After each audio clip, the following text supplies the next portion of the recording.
Hello everybody and welcome to Wednesday's edition of the Chris Pritchard Cycling News Show. First things first, if you've not done already, hit that subscribe button. There are people out there, and as soon as everyone's subscribed, I can stop saying it.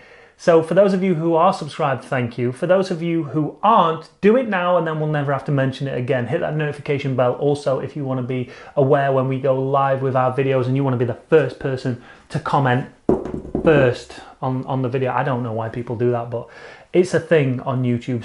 So go and do that now. And also, if you've done this already, you will stand a chance of winning these Wahhooligan socks. Our brand new Instagram account has launched. On the second post, we did a small little giveaway.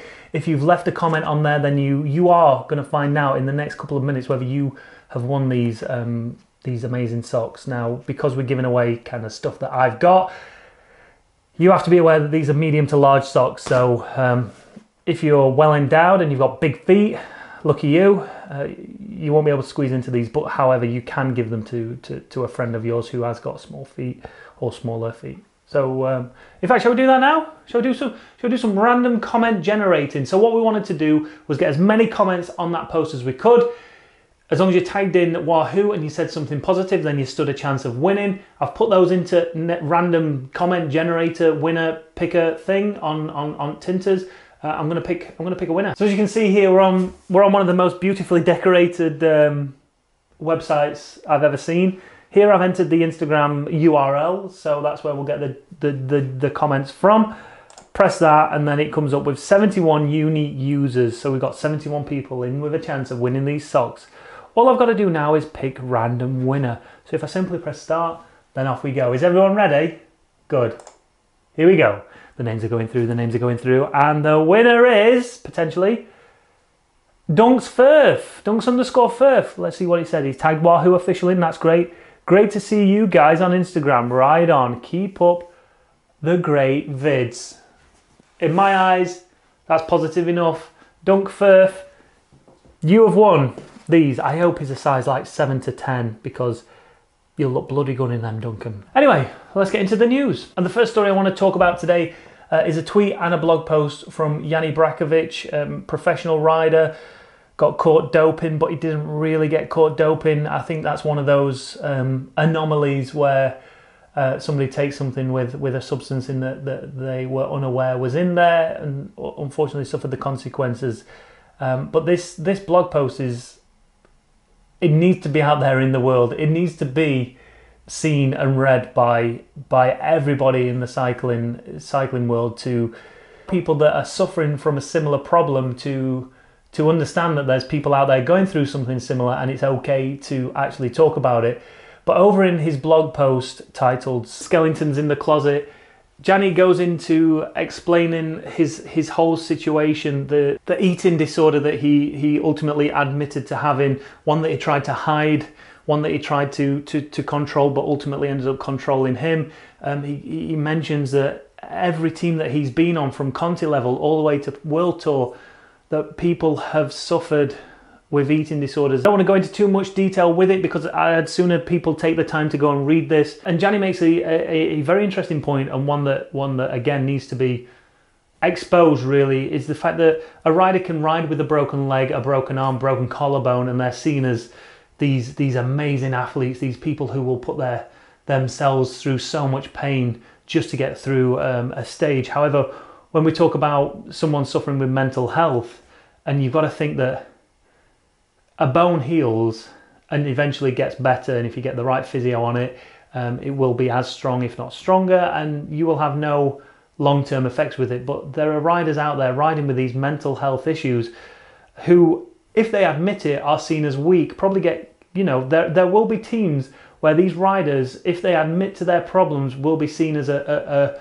weakness within the team and be potentially thrown out of that team, and that's just crazy. Let's take Gianni for instance, an amazing rider, succumbed to the pressures of World Tour because he didn't have the support he needed to keep his mental health as strong as his physical health. But if you've got a coach there who's training that mind as much as somebody who's training that body, then these people, I think I've said this before, that these people could be, listen, he was a World Tour rider suffering from an eating disorder. So you've got to imagine what kind of deficits his body was going into, and yet he was still able to perform at a world tour level.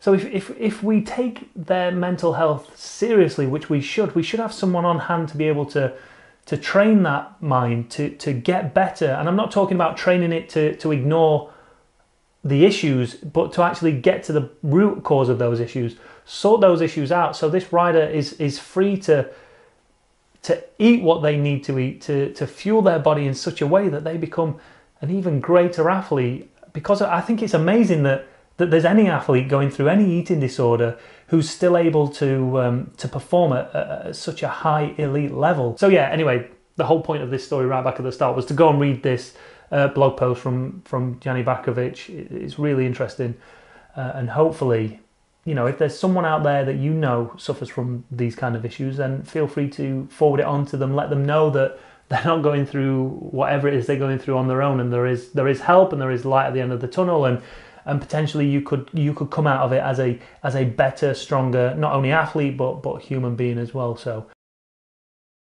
the Transcontinental race has been won. Fiona Kolbinger becomes the first ever lady to win the Transcontinental race. She travelled over 4,000 kilometres from Bulgaria to finish the race in Brittany, northwest France, in just 10 days, 2 hours and 48 minutes. The feat of what Fiona has achieved is nothing short of amazing. Not only is the race in itself arduous, not only is the race in itself probably one of the hardest things a lot of people will ever experience, but this race is aimed essentially at ultra distance competitors. These people have been doing it for years. However, Fiona, this is the first time she's ever rocked up to compete in an ultra endurance event. words fail me.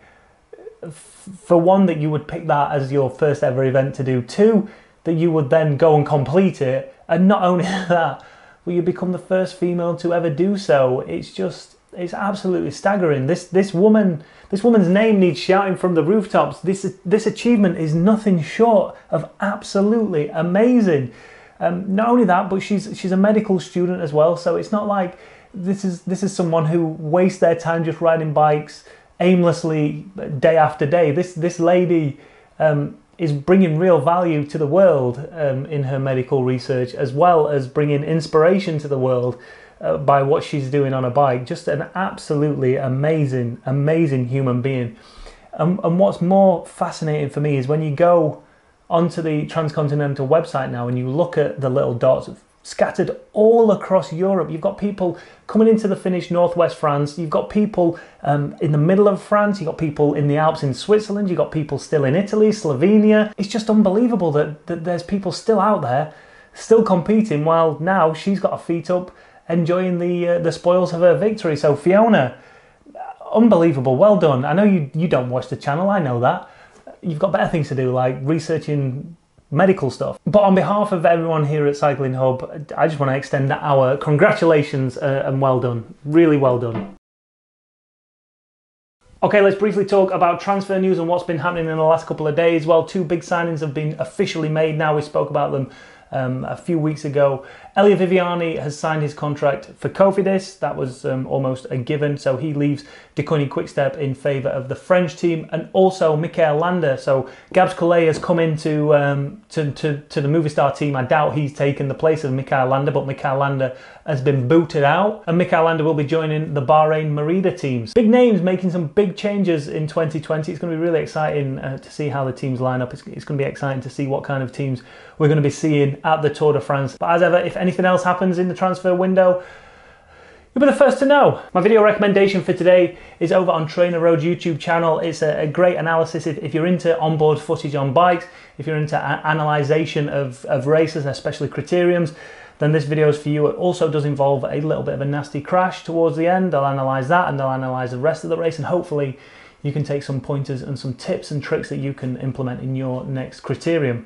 And it can be scary because one, there's barriers, but two, there's a pretty fast downhill. Yeah, we're rolling onto the backstretch right now, and it's got a kind of a gentle downward grade leaning into the last two corners, and then a nice fast downhill that you can go 35 miles an hour or 40 miles an hour through if you're crazy. Now tell me, who doesn't love a bloody good, heartwarming story Well, this story is coming out of Twitter. DC Rainmaker recently tweeted this about the fallout between Strava and Relive. So back in July, DC Rainmaker tweeted, "Yesterday, Strava kicked the popular Relive app off its platform. I spent the last 24 hours digging into exactly what went wrong. The answer is a bit dirty." And to that, Alan Taylor Farnes tweeted, "After every ride, while I'm looking at Strava, my 5-year-old asked to watch the Relive video. After yesterday's ride, he asked the same thing, and I had a hard time explaining to him why we won't be watching videos of my rides anymore." So Relive actually got wind of that tweet and then tweeted Alan this. "This breaks our heart, Alan. Upset, teary emoji. Send us a DM so we can send you a tracking device that works with Relive. Yellow Relive heart emoji." A few weeks later, and this is what Alan tweeted out. "Oh my gosh. Thank you so much, Relive. I can't believe your generosity. We will definitely be watching Relive videos again. Thanks." And then clearly it's a picture of a Garmin Edge 820. But the irony is that it's still got a Strava sticker on it. Who at Relive didn't just pull that off? Like, Strava's still getting in on the action. And then the last main story of today is this one coming out of Reading in the UK. Cycling Weekly have reported on this. Hopefully this is going to generate a decent debate in the comments section. The headline reads, "Cycling Cafe says its existence hangs in the balance as council bans cyclists from meeting outside it." So Velo Life Cafe and Workshop in Warren Row, Berkshire has received a notice from the Royal Borough of Windsor and Maidenhead Council forbidding cyclists from meeting outside because they cause a nuisance to nearby residents. The cafe was opened in 2016 and the owner said he had fears for the business as the council had warned clubs it is investigating the position with regard to criminal offence if cyclists meet at the cafe for organised rides, whether they start or finish at the venue. Speaking to Cycling Weekly, Lee Goodwin, the owner of the establishment, simply said it's absolutely bonkers. There have been no restrictions put on any gathering of people, only if you come by bicycle, which is completely discriminatory in itself. It's been dealt with so heavy-handedly. The scary thing is that it's particularly targeting cyclists or customers that choose to ride when we have such an issue with climate change, with health and with obesity. For a borough to be seen to be trying to close down a thriving community facility is daft. Right, I keep recording and re-recording this part of the conversation because I'm trying to bring balance to it, but I'm struggling to find any balance here. Obviously, you're all cyclists. If you're not cyclists, then it's weird that you're watching this channel. However, the majority of you will agree with what I'm saying. But let's look at it from the point of view of the people that are complaining. Where does the issue lie? These people are congregating outside, so let's say that here's the cottage where people are complaining from, and here's the road, and then here's the pub. I don't know if that's the way it looks like, but let's say it is. So you've got 20 or 30 people all congregating out here.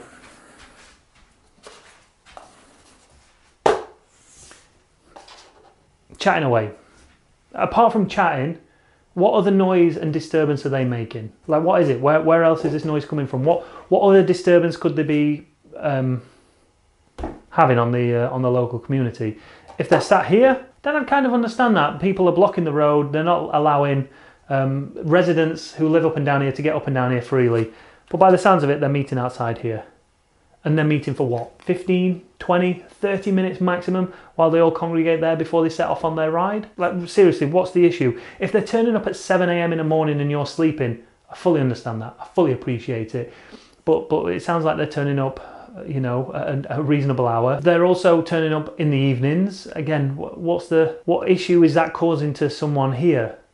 I really can't see what the issue is. I don't know how it is even a thing, because don't forget, this establishment, which is now a cafe, which supplies the community with something positive, i.e. it helps people get out on their bikes because they're more encouraged to go to a bicycle cafe, and they're repairing bikes, so they're keeping people out on the roads on bikes, which is a great thing. Prior to that, it was a pub. Like, pubs are great for socialising, but what would you rather have? 20 cyclists meet here for half an hour and roll out, or people stumbling out of here after 11 o'clock at night, shouting all sorts of profanities, doing things with other people around the back of said establishment that they probably shouldn't be doing, and just causing an absolute nuisance in the evenings. But let me get your thoughts on it. Is this experience something that you actually experience as a cyclist? I'll be honest, I rarely meet with cyclists. I'm just too goddamn unsociable. But there is a local ride that leaves from a pub up our end. Never have any issues with it. I see them riding, not as in I don't have any issues with it, but you don't see any residents complaining. No one seems to give them a hard time for meeting in the pub car park. They just sit there, they wait, and then they get underway. I don't really see how this is a bad thing, and potentially this could put this business out of business. And how is that going to impact the community? Now you've got a business or a building that stands there without anything going into it. So we're all paying taxes around this area to maintain this building and keep it there, although there's nothing coming into it. Having a cycling shop there it can only be a good thing for the community. Having a cafe there can only be a good thing for the community, although it's cycling based. I'm sure there's no ban on pedestrians actually just walking into there. So yeah, I'll pass the question on to you. Have you ever experienced anything like this? Do you think it's fair that residents are allowed to complain about that? Have you experienced any group rides where riders are just, let's call them yobs, asbos? Do we experience that? Or are the majority of group cyclists very respectable for their environment and people's busy lives that are going on around them? All right, guys, let's get into comments. And on Monday, I put you to task. I said, listen, the bear names, they're just not good enough. I mean, every single bear name recommendation that you gave to me was a million times better than the two options that Zwift actually came up with, which was Jarvis or Beric Min. Yeah, let's take a look at your second chance at naming this bear and we'll reveal the winner right now. Steve Staranka went with bare-chested, nice. Nick Siddle, Camembert, I like that. Cameron Gray went for Nookie Bear. I mean, that kind of works on various different levels. Obviously, clearly you're showing your age, but also, who don't like a little bit of Nookie? Superstrada came with a real good one. This almost made the winner. Grin and Bear It. Christos Ianu, Bearing. Matt Verinda, Phil Gilbert. I think some Mad Monkey Cycling also had Phil Gilbert. Cycle 50, Master Berta, nice. Massimo, D's Bear Nuts, I like that one. That's definitely top three. And Drew came with various different ones. Morlington Growlsworth, Meat Fart, Honey Licking Hive Smacker, and Disemboweler. But your winner of the new named bear in Titan Grove is from Josh, MFO Bear. Now you might be wondering what MFO means. It means massive f*** off bear. Enough of that. Let's go through some comments. And I just want to touch on two, really. First one from AJ Jersey Queen. So this is in response to the video that went out on Saturday, which was Jesper and Vic. If you've not seen that one already, then feel free to go back through the archive. Jesper and Vic took over the cycling show on Saturday. I believe they're going to do it again this Saturday and bring you some various different news. This was AJ's response to that video. Chris, what madness is this? The Chris P Show and Friends? Sesame Street? Let me do the news next time. We'd have so much fun. Crying laughing emoji, crying laughing emoji, crying laughing emoji, crying laughing emoji. Whatever this sign is, emoji, emoji, emoji, emoji, thumbs up emoji. Thumbs up emoji. But wait, then I will be kicked out because I'm not politically correct. More crying laughing emojis, thumbs up and a winky face emoji to finish. To which I responded, all right, give me the news. And then AJ responded to me saying, well, write me a script and I'll do it. AJ, how long have you been watching this channel? Do you think this is bloody scripted? Because it's not. Before my mouth opens, I literally have no idea of what is going to come out of it. So this is the new thing we're doing. We're having a new segment and I want you to get involved in this. I want everybody to get involved with this, but it's up to AJ to kick it off. I want your local news. As long as it's cycling related, roughly, give me any cycling news you want. Give me 30 to 90 seconds of footage. If it's a good video, take it anywhere past 60 seconds. But if you're struggling for content, give me a 60-second local roundup of your local cycling news. Make it as interesting, make it as boring as you want. Just do something and we'll feature it. Send in your news. I want news. AJ, give me news. And then this comment, once again, made me laugh. Oh, Billy Oates here. Wow, the titles for your videos are always intriguing, but then you just yammer away about yourself and other weird stories. It's alright, people. Bill's new here. I think it's kind of bogus that your titles misrepresent what the show is going to be about. This, bearing in mind, was the title, I think it was the Bradley Wiggins and... Let me check. So the thumbnail and the title they were talking about was the Bradley Wiggins story about him having his own show on Comedy Central. And also on the other side was Davide Apollinio, who'd just come back from a 4-year ban, who went and won a stage of Volta a Portugal. And the title was Ex-Skyrider wins first race back after big doping ban. Bradley Wiggins to star in his own comedy show on Comedy Central, something like that. Right, that's not misleading. Not only do I speak about Bradley Wiggins, I also speak about Apollinio's ban. Just because it's also filled with various... Do you want me to put a picture of every single story that we cover on our thumbnails? Would that make it more transparent for you, Billy? Is that what you want? You have got to be the most plain, boring, completely unfunny host of anything I've ever seen. The fact that you even think I'm a host is such a big compliment, thank you. The idea that you think you could be as good or better than Sir Wiggins at anything is completely mental. That sounds like a challenge to me. What challenge can I take on Bradley Wiggins at that we know he can do that I could potentially beat him at? Because I could beat him in a sprint. Hands down, I could beat him in a sprint. Don't even pretend that I couldn't, all right, Bill? And I was never saying that I was better than him at anything.